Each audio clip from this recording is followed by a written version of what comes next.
construing data as a property right. And one of the things I wanted you to talk about is metadata. Yeah.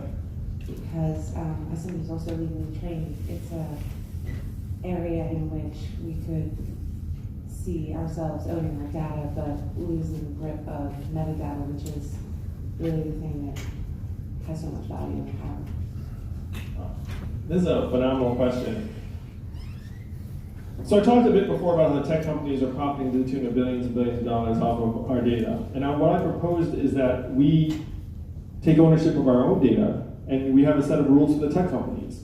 Number one, you have to tell us what you're doing with our data. So if you're selling, reselling, you have to inventory and audit it. Number two, to the extent you get value from it, we need to share in that value. If you're going to get paid, we get paid too. Number three, we have to have the ability to turn this off if we so desire. This is not like a one-way street. We can actually unplug. Now the metadata, the metadata that Christine is talking about is, she's right, immensely valuable, which is what you essentially take all of our data and then you anonymize it, and then you see what the trends are based upon all the data points. And so it doesn't need to know it's Christina or Andrew. It can just do it based upon a composite data points. And she's right that you can get billions and billions of dollars of value off of that. And a lot of control. You can get a lot of control.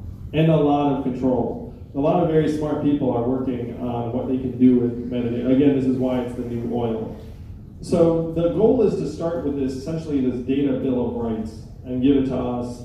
And the transactions, the value share, we intend to make possible would include all transactions that are derivatives of our data, even if it's not individual and personalized. So just if our data is part of the giant data set, then we get like a tiny, tiny smidgen. And the goal here is to just acknowledge who we are as people. Like none of us are really going to do anything with this technology set of preferences unless something blows up in our faces, right? We'll turn the dial to a particular preference set, and then we'll take comfort in the fact that the government is looking out for us with this audit, and we're getting checks periodically. And as long as that continues and nothing terrible happens, then we'll be much, much better off.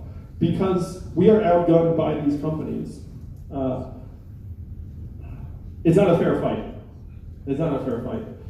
The only counterweight is the government. And I don't love that answer in the sense that I consider myself a realist about what government can and can't do, but there is no other choice. Asking the tech companies to self-regulate is ridiculous and self-defeating, because just like every other company in our country, they just revolve around the bottom line. The most extreme example of this, how many of y'all are parents like me? So if you're a parent, you know that our kids are getting mesmerized by these screens. And we have some of the smartest engineers in the country turning supercomputers into dopamine delivery devices and slot machines for teenage girls in particular. And they do this because they profit to the tune, again, of millions and millions of dollars. And then they say, hey, parent, like you should control that. It's ridiculous. We're totally outgunned, again. You have this technology that's working and it's rewiring our kids' brains, and you say to our kids, I'll just give you a story from my own family. It's like you say to your son, it's like, hey, stop using the screen. And then they say, Daddy, you're using the screen. And he is correct. I am using the screen. And then I say, well, don't do it when I'm around. But then what happens when I'm not around? We know what happens. And so we have to get into the guts of these apps and devices and actually calibrate all of the design choices they're making. Because right now, what are they calibrated for? Maximum revenue. No, maximum addictiveness. Maximum user engagement. Maximum data suck. I have friends in Silicon Valley. You know who are the most vigilant about not letting their kids use screens? Them. You've never seen a more screen-free environment in your life than when you go to the homes of these technologists, because they know what's going on. It's so dark.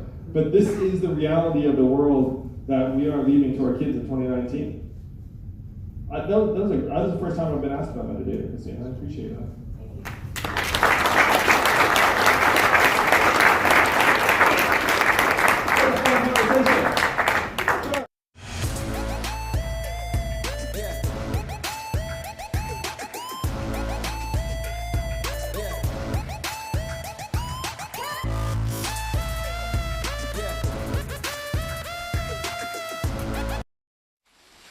Yummy, yummy, yummy, yummy, yummy.